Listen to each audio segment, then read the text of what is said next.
sports are really important vehicles for relationships. We have purpose. We have a why. We bring people together. We connect. I feel like God is our greatest supporter and our greatest coach.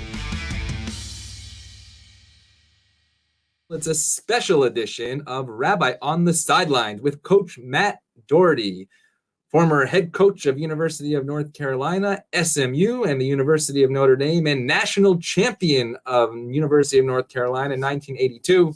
Most importantly, right now, the author of the newly released book. If you haven't gotten your copy, please do so.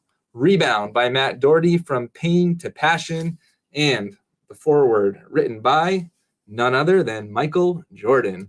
Coach, it is so good to have you here. How are you today? Oh, man, it's cool to be on with you, Rabbi. I was trying to figure out, and I asked you, what should I call you? And said, Erez, I just like Rabbi.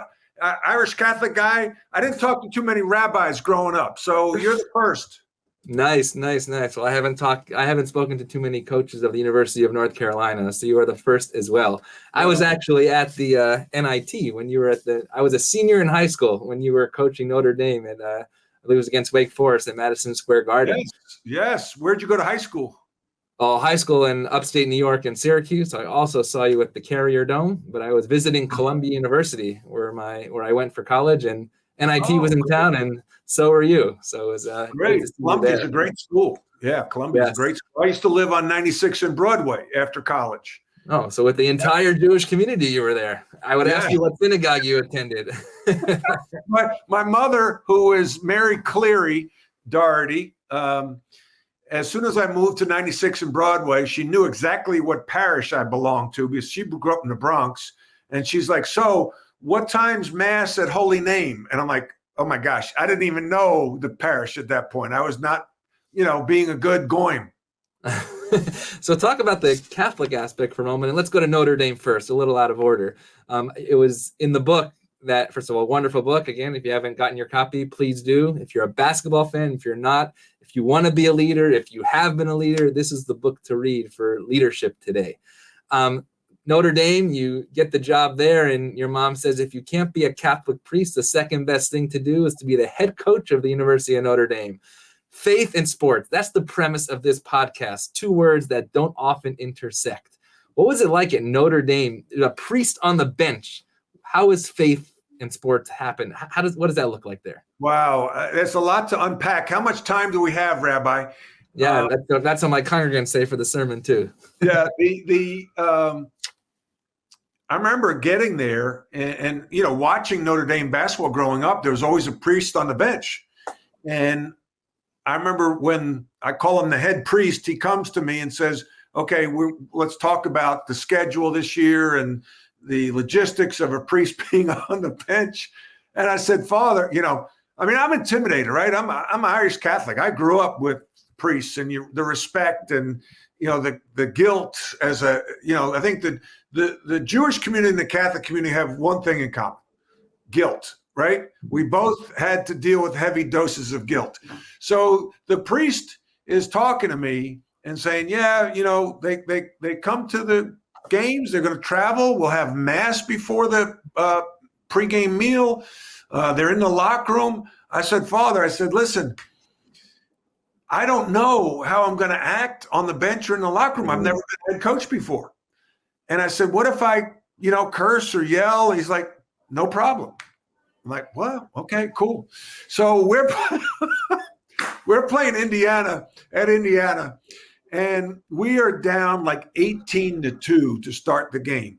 Bobby Knight is coaching. We're in Assembly Hall. Mm-hmm. We're getting embarrassed. I call timeout. Team runs over, and I am lighting into these guys. Some words I can't say here on this podcast. And I look up, and here's the priest with his head in the huddle like he's one of the players. And I said, I'm sorry, Father. And he does? He goes like this. Sign of the cross right in the huddle. And I loved having the priests on the bench. He gave medals before each game. Right, I read that. I have them collected. I have them here. I'm going to show you. Nice.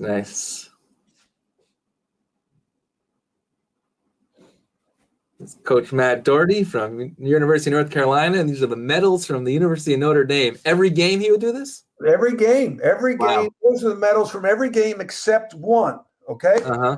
And the and the medal that's not there was the one I wore. But I think I lost it. Anyway, so the first game we're playing Ohio State at Ohio State. We had just lost to an exhibition game to Marathon Oil. Yep. They had beaten Marathon Oil by like 25 points. We lost by about 25. So I got mad at the team. We were, I made them run, and it was a hard week of practice. They didn't like me very much. So we're at pregame meal. And at first I was unsure how our players, especially our non-Catholic players, would take to Matt. I was afraid. Every coach thinks about recruiting, right? So I'm thinking, how is this going to impact recruiting? It was one of the best bonding experiences we had as a team. I'm getting goosebumps. To bring people together. We all have our higher power. Mine is God, and but just having everybody together in that moment in non-basketball, worshiping our higher power was very, very powerful. And it was just 15 minutes, and it was quick. So the priest is giving out the medals, and there's always a story behind the medal, right? It's different saints. So he said, here's the medal of St. Jude, the patron saint of lost causes. We're getting ready to play Ohio State. They're ranked 5th in the country. I'm going like, as the priest is starting to talk about the patron saint of lost causes and goes on the story, I'm like in the back going like, no, like I don't want our guys. We're gonna get blown out. So you're probably sorry you asked me this question. No, this is wonderful. So the bus, I'm from the Roy Williams School of running a program, and when the players are on the bus, we roll. And you don't be late. Like early's on time is late. So the players are on the bus, we count the players, move on out. We're staying about 2 miles from the Schottenstein Center, I think it's called, at Ohio State. And we're caught in traffic. And on this bridge, and someone says, hey, is that our priest? And our priest is walking over the bridge in his black garment plus an overcoat, carrying his suitcase, because we left him at the hotel. He didn't get out of the bus in time. Now, we went out and won the game and had a big celebration. But I loved having the priests on the bench. I think, to me, we prayed. When I played at North Carolina, when I coached at Kansas, and when I coached, we prayed before and after every game. Love it. Growing up in the Big East, Syracuse guy, actually Coach Boeheim is going to be on the show next Thursday. There was my father's also a rabbi. He was a rabbi in Syracuse for 40 years, and we were thankfully close with the team. And before they would go to the Big East tournament each year, it was called the annual Hardwood Dinner, the Boosters. Many times my dad had the honor of doing that prayer. And I remember him thinking, what should we say? And he would always say these 3 words. And in fact, every time we finish one of the books of the Bible, we stand up in the synagogue and we say, it's in Hebrew, chazak, chazak, vanit chazek. And in English, it means be strong, and together we will be strengthened. That was always the prayer that my dad gave the Syracuse Orange before they went to the tournament in the Garden. And I might have seen Boeheim use a couple of those Hebrew words a couple times in that huddle as well. So Coach Boeheim, I remember when I was a player. Coach Boeheim, as you know, had been coaching forever. And I played against Coach Boeheim's team when I was at North Carolina, and I remember on the court, and he said a couple things. I was going against Leo Routens, and he said a couple things. And I played for Dean Smith, who never cursed ever. I never heard him curse one time, and nobody I know has ever heard him curse. And then I'm going down back on defense, and I hear this language coming from the coach of Syracuse. I'm like, whoa, that's different. That's different. But What's upstate New York language? Is a good man. Yes. Amazing coach. And I've always enjoyed my time around him as a coach and as an announcer. He is a smart man, and the job he's done there has been unbelievable. And I actually can tell you, as a brother of a special needs young man, the work that he did in that community off the court is second to none. And the respect that I have for him doing that, and personally, is just an amazing thing. So I want to go. He doesn't advertise it, right? He does not. He does not. And I wish everybody could see what he does off that court. Exactly. Yeah. Exactly. So I want to go to the big news in the University of North Carolina these last couple of weeks, with Hubert Davis being named head coach, not just in waiting, but head coach. And really the last major change was when Roy Williams took over, and that was after you were at North Carolina. And that's what this book is about. Again, Rebound from Pain to Passion. What advice do you have to Coach Davis now, knowing what experience you went through back then, to, if you wish, I'll use the word mistakes, not make the mistakes that you admit in this book that you made back in the early I made a bunch of them, Rabbi. I think that he has two huge advantages that I didn't have. Mm-hmm. He's been on that bench for 9 years Mm-hmm. as an assistant coach. I was not. Last time I was sat in that seat when I played in 1984, so being an assistant coach was huge for 9 years. The second thing, so the transition's not difficult. You don't have to move. I mean, fundamental things. You don't have to move his family. Right. He's not going to say no to the opportunity. He's not leaving a program like Notre Dame. He's just sliding over a chair. And then secondly, he's doing it in April. I got my job July 11th. Oh, wow. People don't really understand and comprehend recruiting. Exactly. Recruiting. And I was not going to leave my staff at Notre Dame. And I told the athletic director that hey, listen, if I can't bring my staff, that's okay, but I'm going to stay at Notre Dame. Mm-hmm. But in turn, and I see it now, how important it is for the Carolina faithful that there is representation on the bench from former players. Mm-hmm. So I realize now more than ever, and I realized it, when I got let go, but the challenge that was. I looking back now, knowing what I know, I probably should have stayed at Notre Dame. Interesting. Because I couldn't win by bringing my staff with me. And I put them in harm's way.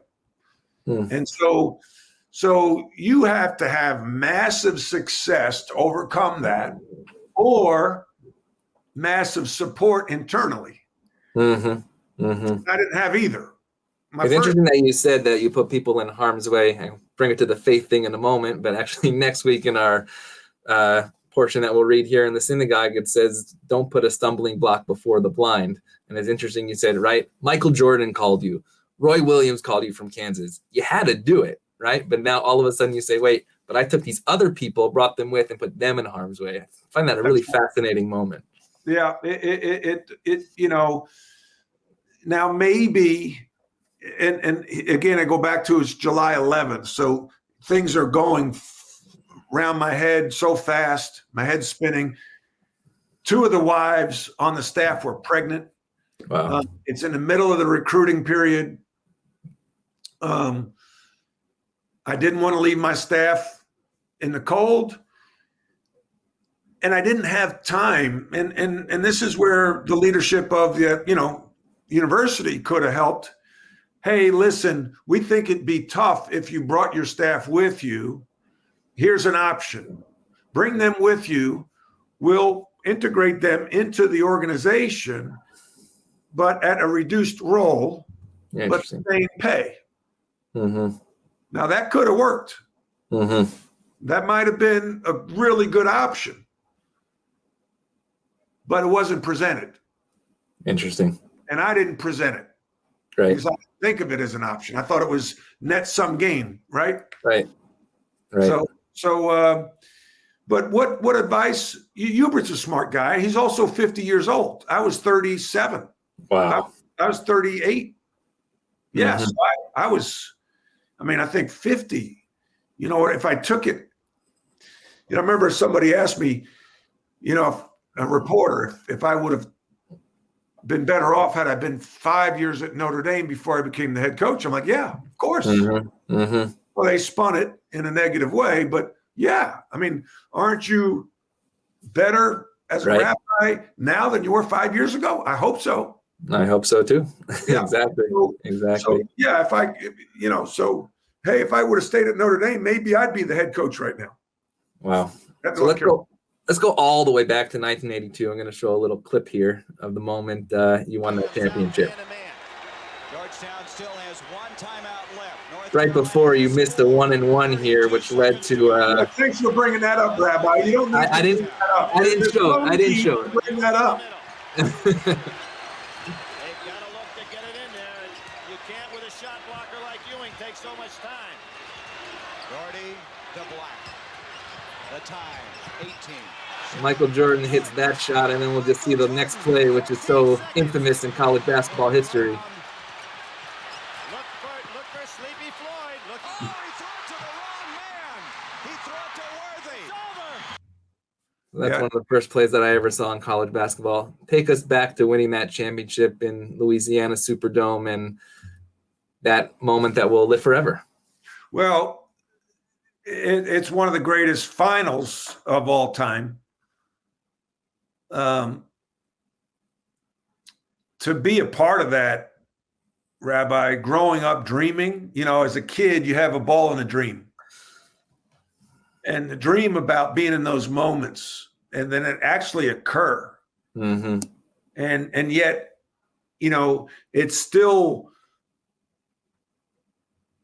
mentioned, as you just did there, because of the significance of it for several reasons. One, it was Coach Smith's first championship. Two, first time CBS had it. Three, the first time in a domed arena. Four, it was the coming out party for a guy named Michael Jordan. Exactly. And, you had the talent on that court.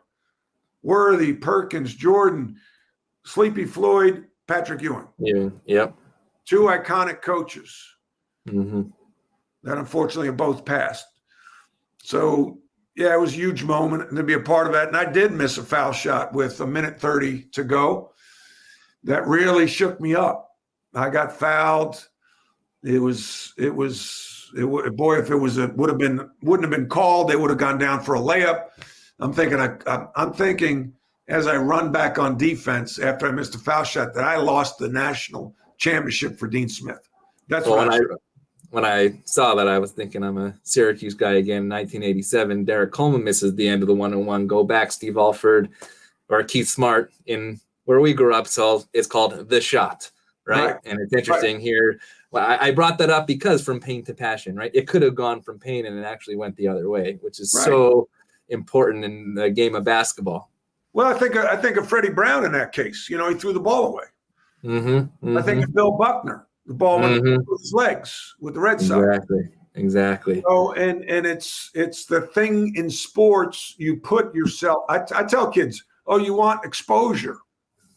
Be careful because you just might get exposed. Exactly. It's not all good, but it's a test.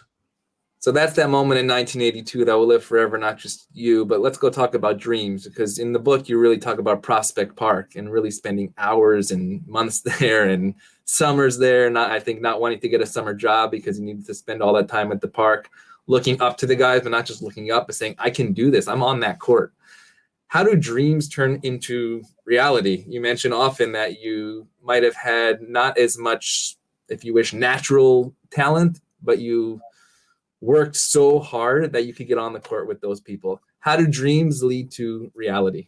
Well, you know, I think there's so many things that come together, right? I mean, one, internally, you know, it has to be the person has to have the drive. I mean, you know, there are people that grew up in small towns that had no exposure to pro teams, or, you know, look at Jerry West from Cabin Creek, or, you know, you think of Larry Bird from French Lick, Indiana. Yeah. And yet these guys could dream and work on their games. You know, I was blessed. I had a mom and a dad, a great family, blue collar town on Long Island. And my dad exposed me to baseball and basketball and the different sports. And we had the Knicks and the Nets and the Yankees and the Mets and the Giants and the Jets, the Rangers and the Islanders. And, you know, I remember my dad signing me up for basketball camp, and he bought me my first jock at Nescott Drugs. And as he's handing me the jock in the car, he says, now remember, when a coach corrects you, don't say I know. Yeah. Just listen. And I thought how awesome that was when I was in fourth grade. And Wow. that really came to light when my son was, you know, coming of age, where I'm throwing the ball with him and I'm trying to coach him, and he's got all the answers, and I'm thinking, oh geez, now I know what my dad was dealing with. My dad had a lot more patience than I did. But to then be exposed via TV or in person to games at St. John's, Hofstra, Nassau Coliseum, the Knicks on TV. I never saw the Knicks playing in the Garden growing up. Going to the Garden, though, to see St. John's play. You know, that, like, I wanted to be in that. You know, seeing Holy Trinity play, you know, in these intense games against St. Agnes, I wanted to be in that. And then go to the park. Mm-hmm. The thing about basketball, as it was written in Bill Bradley's book, Right. in sixth grade, his book, Life on the Run, if somebody else is working harder than you, when you two meet, that other person will have the advantage. Right then, Rabbi, quit baseball. I'm like, I'm out, because I can control my work ethic. I can't control my athleticism, although you tried. But I'm like, I tell kids all the time, yeah, you're going to work all summer to try to gain a half inch in your vertical. Spend all summer working on your ball handling and your shooting. Exactly. So you do it. You turn that dream into reality. You work your way up. North Carolina, lots of amazing recruiting stories. Again, the book Rebound, From Pain to Passion by Coach Matt Doherty. You get there. You welcome in Michael Jordan. You're in the front of Sports Illustrated. Dean Smith doesn't allow Michael Jordan to be on the cover because he's a freshman. And you work your way up the coaching ladder. Tell us a little about working with Coach Williams, first at Kansas. Were you there in '96 when they played Syracuse in the Elite Eight? Man, you're killing me, Rabbi. You're talking about missing foul shots. And so, did Boeheim put you up to this? No, I was an eighth grader there. I vividly remember that day. Hey, listen, you're bringing up some bad memories. You're killing me. But you were the Roy Williams, though, piece. And like you said, you're a student of his. Yes. I go back to Davidson. Yeah, McKillop, right. I leave Wall Street because I didn't like it. I moved to Charlotte in 1989. Then I become an assistant coach. And then I go at Davidson for Bob McKillop, who was my high school coach for 2 years at Trinity. And then I'm there 3 years. And then I go to Kansas and work for Roy Williams for 7. 11 years after I left New York City and Wall Street, I'm the head coach at Notre Dame. Mm-hmm. And I tell kids all the time, your life's nothing but a series of decisions in dealing with the consequences. Yeah, I love it. Can you repeat that? That's an important line, I think. Yeah, your life is nothing but a series of decisions and dealing with the consequences. And the better decisions you make, the better your life will be. So in our tradition, we say lo samchim al hanes, that you shouldn't rely on miracles, which I think is a different way of saying that you put yourself in the miraculous moments because of the decisions that you make. I love that. Yeah. No, that's pretty cool, the translation. So so I worked for Coach Williams for 7 years, and it was just great. I mean, Allen Fieldhouse in Lawrence, Kansas is I think the best place in college basketball. No offense to the Carrier Dome. Oh, it's all good. Duke, the Dean Dome, but every night you're getting 16,000 right on top of you. The building's worth about 10 points, I think, for a home team. And I learned a lot, and we recruited great guys. We had good, really good players, great players that were great guys. You know, from Jock Vaughn to Paul Pierce to Scott Powell, Rafe LaFrance, Billy Thomas, Ryan Robertson. I can go on and on. Rex Walters, you know, some guys I'm really close with to this day. And my son was born there. And, you know, growing up, I'm like thinking of Kansas. It's the middle of the country. I jokingly say it's on the staple. Like the old atlas that you pull out. And Topeka was right under the staple in the middle of the country. That's where we were. Right. Under the staple. And, but it was a great place to live. We had a great experience, and it got me to Notre Dame. So let's go from Notre Dame. You're there 1 year and you get a call from Michael Jordan, right? We have a question actually from our social media. What did Michael Jordan say to you that helped you decide that UNC was for you? He said, if you don't take the job, Coach Smith will probably go outside the family and hire Rick Majerus. And I'm like, that's not happening. Like Coach Smith and Michael knew what buttons to push on me. And I didn't want somebody from outside the family coaching at North Carolina. You know, so let's go 3 years later where, like you said, we talked about the mistakes and everything like that. And now you're home watching Coach Williams win the title with the hard work that you put in. And you basically write in this book, and I'm saying this because you wrote it, you're basically in tears. You're watching the hard work that you said I needed to be there, and somebody else is doing the work. At the same time, I'm interested in, you have this really tight bond still with Coach Williams. How do you deal with that internally? Yeah, I drink very heavily. No, I'm kidding. No, I'm kidding. No, joke. I don't drink at all. You could cut that if you want, but no, it's okay. That was just my New York humor. Sorry. Yeah, it's okay. It's okay. It's very conflicting. And I use this kind of analogy. Imagine, Rabbi, your wife leaves you and marries your best friend. How would that relationship be with your best friend? Right. Basically over. It would be awkward, at least. You know, and so it was awkward for a while. And through the years, it's gotten better. And I'd say it's good. You know, I'd say it's good. Will it ever be where it was? Probably not, you know, for a lot of things, time and distance. But you know, I think he did a good job to make me feel welcome in coming back to campus.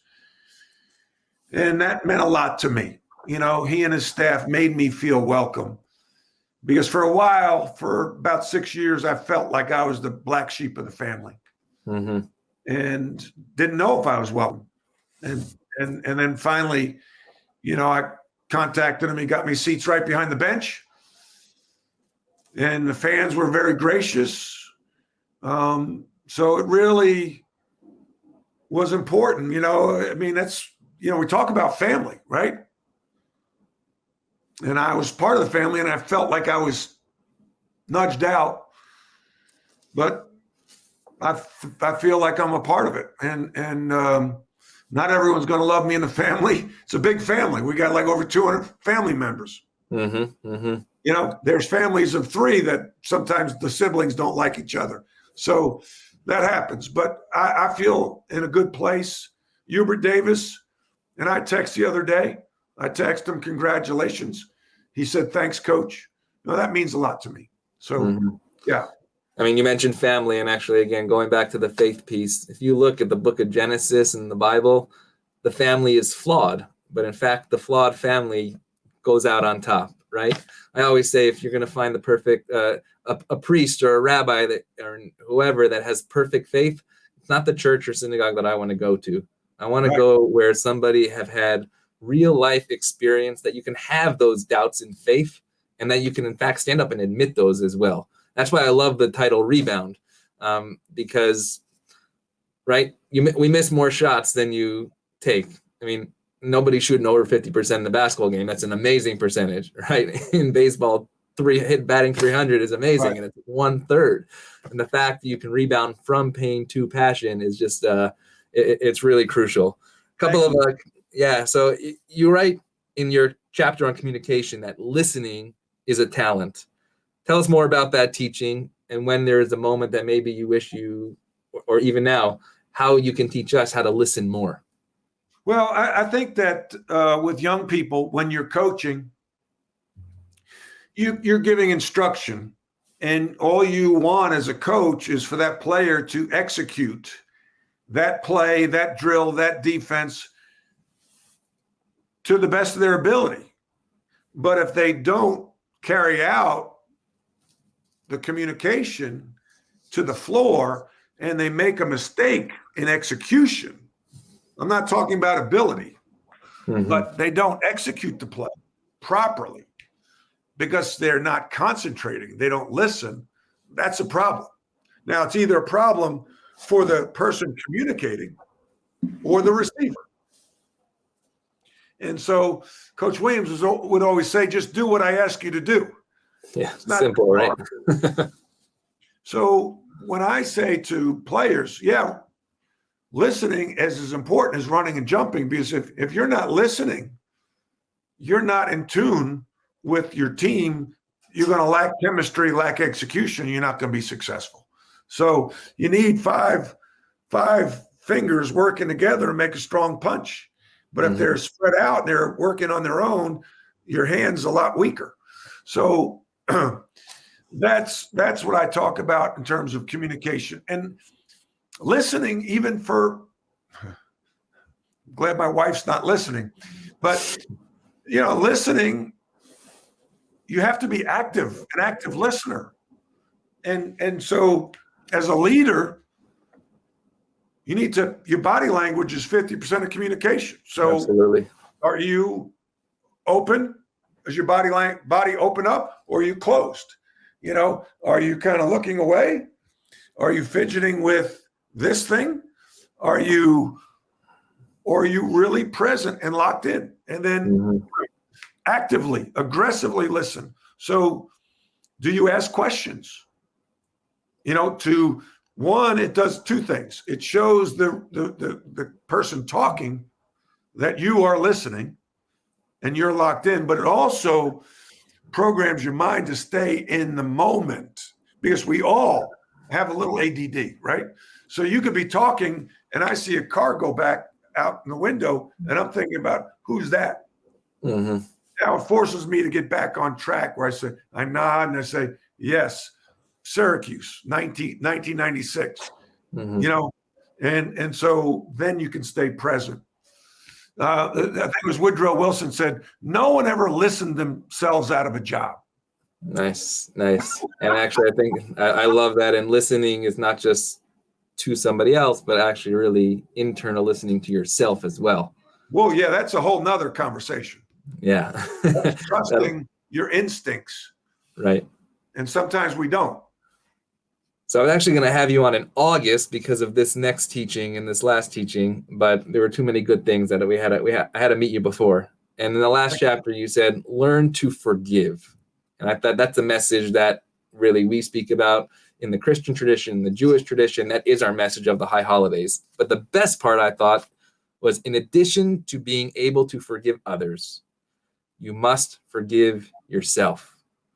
That's got to be hard to write.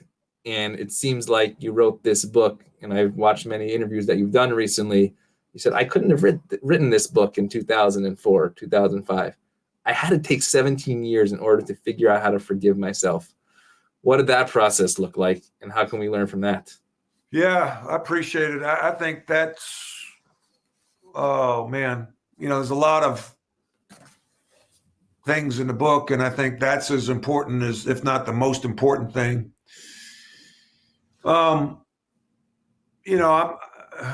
You touched on perfection earlier, and the only in my world, my faith, the only person that was perfect, they hung on the cross in my faith, right?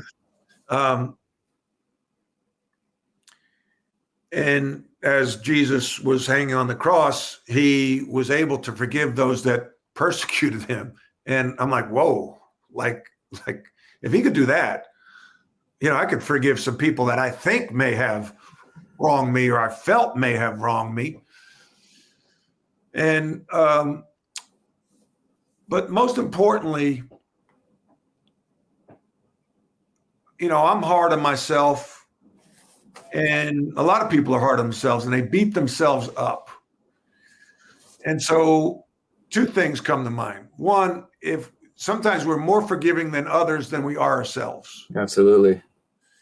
But by forgiving ourselves, it can bring us peace and grace. We need to give ourselves grace, because we're not perfect. And oh, by the way, it's highly egotistical to think that you shouldn't have made a mistake.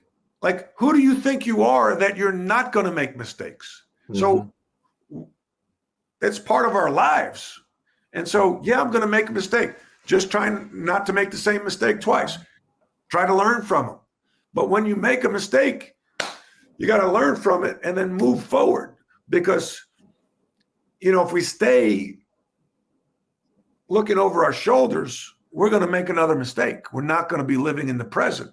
And then the other thing is, we have such negative self-talk that it really can be damaging to our mental health. By saying things like, I'm an idiot. How stupid was I? That was ridiculous. What was I thinking? That's not healthy. It's healthy to say, boy, I was what a jerk that was. But boy, I learned something. That's why I love Nelson Mandela's quote. He says, I never lose. I either win or I learn. Love that. Right? Love that. Yeah. So we have a similar teaching, the forgiveness, from a teacher by the name of Maimonides. And basically, people think that you should ask God for forgiveness, but that's not the case. God, of course, will forgive, but you have to forgive the other person. It's called repentance, return. Return doesn't happen until you forgive the other person, but also forgiving yourself as well. We have Coach Howard Fisher out here in California. Howard, Coach Fish. Yeah. So he actually said he enjoyed your book, and he really appreciates the idea of a coaching scar. Maybe just touch on, what is a coaching scar? Oh, it's good to hear from Coach Fisher. I've known him really for since I started coaching, probably. Bob McKillop coined that phrase, and it's when you say something in front of your team or to a player that cuts the player to the core, and you realize as it's coming out of your mouth or soon thereafter that you shouldn't have done it. And I had two I had more than two, but two that I really remember, and I mentioned them in the book. One was with Jason Capel, and the other was with Sean May, that I regret to this day. And there'll be moments I'm in my car or going to bed, and I'll think about them, and it's just, I've got to forgive myself, right? You got it. And but they still cut me and disappoint me that I did that. And parents do it to their kids. Right. I was going to say, it's not just on the sidelines. We do it all in our own lives. I love that metaphor, though, of a coaching scar. Yeah. Yeah. So actually, when I was in rabbinical school, we had to write a metaphor for God. I was not on 96th Street, but 122nd Street at the Jewish Theological Seminary. And the musicians wrote a song, and the artist drew a picture. And me, as a sports guy and a basketball guy, I, in fact, compared not a coach to God, but in terms of how we look about God and how we look about coach. And it's everything you said. Basically, when things are good, we don't necessarily give credit to God for the blessings. But when things are bad, God's out the window and coach is out the window. And I'll always remember thinking about that in terms of sports and that intersection of faith and sports as well. So to conclude for today, first of all, thank you for your amazing book. If you have not ordered your copy, please Rebound from Pain to Passion. When you are in the LA area, we look forward to welcoming you to our community at Sinai Temple here in Los Angeles. But what is your message, in fact, to not just the young people, but to everybody outside of the basketball world who didn't know any of the stats we were talking about today about how to live their life from pain to passion? What is the message as we go forward? Well, I think if you haven't gotten knocked down, you will. Mm-hmm. And when you do, that you can rebound. And what I put in that book is that leadership is a learned behavior. And it's the most important topic that is not formally taught, which doesn't make sense to me. Okay. So that's why I got into the executive coaching business, because when I was taking these, so anyway, it's a learned behavior. And I challenge everyone to try to, you're impacted by two things: the people you meet and the books you read, meet people, learn, and grow. Wonderful. Meet people, learn, and grow. That's the three things that I've done today. I've met you, Coach Doherty. I've learned, and after today, we will definitely grow. We wish you continued success, both on and off the court. We look forward to being in touch. Again, Rebound from Pain to Passion by Coach Matt Doherty. Only here on Rabbi on the Sidelines.